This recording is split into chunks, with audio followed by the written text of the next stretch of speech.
Imagine this. You wake up one day and everything is the same. Your job, your relationships, your routines, but something is missing. Not lost, not stolen, but absent, like a hollow space behind your ribs. You go through the motions, ticking off tasks, exchanging pleasantries, yet beneath it all, a quiet voice whispers, "Is this it?" You tell yourself you should be grateful. You have stability, comfort, maybe even success. But gratitude doesn't silence the question. It lingers in the silence between conversations, in exhaustion after distraction fades. What is the point of all this? Not in despair, but in genuine, aching curiosity. This isn't burnout. It's not depression. It's something deeper, a confrontation with the weightless void of a life untethered from meaning. You could keep going, yes. You could fill the years with more achievements, more comforts, more noise. But the voice won't disappear. It only grows louder in the unguarded moments. Why does any of this matter? Here's the paradox. You are free, freer than any generation in history. Free to choose your path, your beliefs, your identity. And yet, this freedom feels like a trap. Without a North Star, every choice becomes a burden. Without a why, even the grand is what turns to dust in your hands. Think of Sisyphus, condemned to push his boulder uphill for eternity. But what if the true torment isn't the labor? It's the moment he pauses, looks around, and realizes no one is forcing him to do this. The gods didn't chain him to the rock. He could walk away. But to where? Into what? This is the silent crisis of our age. Not poverty, not oppression, but option paralysis. A world so open becomes a hall of mirrors, reflecting back endless versions of yourself but no solid ground. The philosopher Albert Camus called the search for meaning the urgent question of life. Yet most of us treat it like a footnote, something to ponder in rare, uncomfortable moments before returning to the safety of busyness. But what if that discomfort is a clue? What if the weight you feel isn't a flaw, but a compass? The greatest tragedy isn't suffering. It's sleepwalking through a life you never chose. So let me ask you, directly, if nothing you did today would be remembered in 100 years, would it still be worth doing? The answer will either terrify you or set you free. You're not alone in feeling this weight. The unease you carry, the sense that life should mean more, isn't a personal failing. It's the inevitable result of living in a world that has perfected the art of distraction, but forgotten the language of purpose. Viktor Frankl, the psychiatrist who survived Auschwitz, observed something startling. Those who endured the camps longest weren't the physically strongest, but those who held on to meaning, even in suffering. He called it the will to meaning, an innate human drive as vital as food or shelter. Yet today, we live in a society that feeds the body and starves the soul. Why? Because modernity sold us a trade, convenience for transcendence. We outsourced our purpose to systems, consumerism, career ladders, social media algorithms that promise fulfillment but delivered only fleeting satisfaction. Nietzsche warned of this centuries ago. He was a why to live can bear almost anyhow. But what happens when the why is reduced to more? More money, more likes, more distractions? Psychology reveals a trap. The hedonic treadmill ensures that no achievement brings lasting happiness. You adapt, reset, chase again.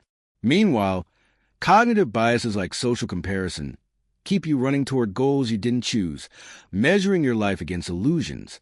Even our brains conspire against us. Dopamine rewards pursuit of goals, not their attainment, leaving you perpetually hungry. But the deepest wound is cultural. Ancient societies built rituals, myths, and shared narratives to answer the question of meaning. Today, we're told to find your passion, as if purpose were a buried treasure rather than something created through struggle and commitment. The existentialist Jean-Paul Sartre argued that existence precedes essence. We exist first, then define ourselves through choices. Yet we've twisted this into a paralyzing freedom. You can be anything becomes you must be everything, leaving us overwhelmed, adrift in possibility. Worst of all, we've pathologized the search itself. That restless feeling, labeled anxiety. The hunger for depth, dismissed as naivety. We medicate the symptom and ignore the disease, a world that prizes functionality over significance. But here's the truth buried beneath the noise. Meaninglessness isn't natural, it's engineered.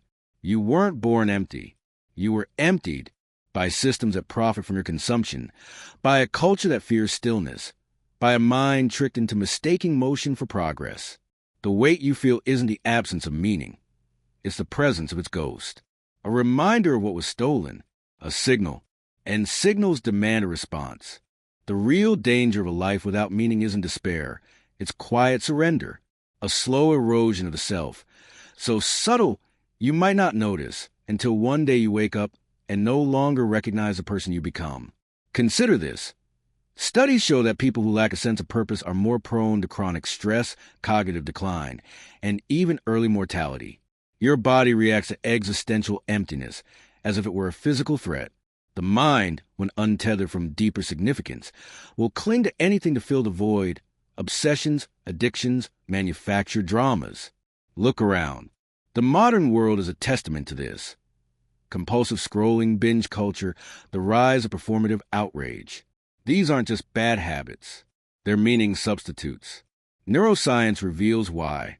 When you lack a coherent narrative for your life, the brain's default mode network, the region responsible for self-reflection, fires in erratic, distressing patterns. You become trapped in rumination, cycling through what's wrong with me, without realizing the deeper question is, what's missing from the way I live? Society amplifies the crisis. Social media transforms identity into a curated performance, where worth is measured in engagement metrics rather than depth. Advertising equates happiness with consumption, teaching you to confuse wanting with needing. Even education and career paths prioritize utility over introspection, molding you into an efficient worker rather than a whole human being. The philosopher Byung-Chul Han calls this the burnout society, one where we exploit ourselves chasing validation in systems designed to keep us hungry. But the most insidious consequence is existential bypassing, the refusal to confront the void by drowning it in noise. You might call it keeping busy, but it's really a form of avoidance, and avoidance has a cost. The longer you delay the search for meaning, the more life becomes a series of reactions rather than intentional choices. Relationships turn transactional. Passions fade into hobbies. Time feels both endless and slipping away. This isn't just personal, it's collective. A society unmoored from meaning becomes polarized, tribal, addicted to conflict because even negative attention temporarily fills the void. Politics becomes identity. Activism becomes trend chasing. Spirituality becomes self-help consumerism. We're so desperate for something to believe in that we'll settle for shallow substitutes. Yet beneath it all, the truth remains. You cannot outrun the question of meaning. You can only defer it, at the cost of your vitality, your relationships, your very sense of self. The void whispers in your quietest moments because it's not your enemy. It's your compass, and it's pointing toward a rebellion. Rebellion begins with a single, jarring realization. No one is coming to give your life meaning. Not a guru, not a system, not a divine sign. The freedom you've been handed is also your burden. You must choose what matters. This is where most turn back. Choice terrifies us. It's easier to outsource purpose to religions, ideologies, corporate ladders, even a hollow drama of perpetual outrage, than to face the vertigo of true autonomy. But Viktor Frankl's lesson from the camps holds the key. Everything can be taken from a man but one thing, the last of the human freedoms, to choose one's attitude in any given set of circumstances. Your first act of rebellion? Stop waiting for permission to matter. The ancient Stoics understood this. Marcus Aurelius wrote his meditations not in a palace but on battlefields, creating meaning through disciplined attention. Your power over your mind, not outside events. Realize this, and you will find strength. Meaning isn't found in grand destinies, but in daily acts of conscious engagement. Modern research confirms this. Harvard's longitudinal study on happiness reveals that depth of relationships, not wealth or fame, is the single greatest predictor of life satisfaction. Meanwhile, positive psychology shows that eudaimonic well-being, flourishing through purpose, outlasts fleeting pleasure. The data points to an uncomfortable truth. Meaning is built through commitment, not discovery. So how do you rebel against the void? 1. Embrace voluntary struggle. Nietzsche's concept of morphati, love of fate, transforms suffering into fuel. The athlete pushing through pain, the artist wrestling with blank pages. These aren't punishments, but sacred dialogues with existence. Choose a worthy struggle and let it sculpt you. 2. Practice existential auditing. At day's end, ask not what did I achieve, but what did I serve? Cal Newport's Deep Life philosophy argues that intentionality beats busyness. Delete the trivial many to focus on the essential few. 3. Cultivate sacred discontent. That restless feeling? Stop numbing it. Jung warned that neurosis is always a substitute for legitimate suffering. Your unease is a summons. Listen to where it points. 4. Build meaning infrastructure. Rituals, journals, accountability partners. Create systems that anchor purpose. As James Clear's Atomic Habits proves, identity emerges from repeated action. History's meaning makers, from Mandela to Marie Curie, shared one trait. They treated purpose as a verb. Mandela found meaning not in freedom, but in the struggle itself. Curie pursued science not for accolades, but because the work itself was sacred. This is the ultimate rebellion. To stare into void and build bridges across it anyway, not with grand gestures, but with daily defiant acts of choosing what counts. The void remains. But now, you know how to dance with it. Here is the secret you've been circling your entire life. The weight was never the enemy. It was the invitation. That hollow space behind your ribs, the restlessness after midnight, the quiet whisper of there must be more. These were never defects to cure, but homing signals from your deepest self. Reminders that you are alive in the truest sense. A stone feels no weight. A shadow casts no doubt. Your suffering is your confirmation. The existentialists were half right. Life has no inherent meaning. But where they saw despair, the mystics saw liberation. A blank canvas isn't a prison. It's pure possibility. The Zen masters call this beginner's mind. The philosophers term it radical freedom. The poets simply say, this is your life. Start painting. Neuroscience now reveals the astonishing truth. Your brain literally rewires itself around what you consistently value. UCLA research shows that purpose activates the same neural pathways as survival instincts. Meaning isn't luxury, it's biological necessity. Your very biology rebels against emptiness. Consider the paradox. The deepest lives weren't those free from suffering, but those who alchemized it. The most vibrant souls didn't find ready-made purpose, but fashioned it from struggle. True freedom isn't unlimited choice, but the courage to limit yourself to what truly matters. This is the ultimate equation.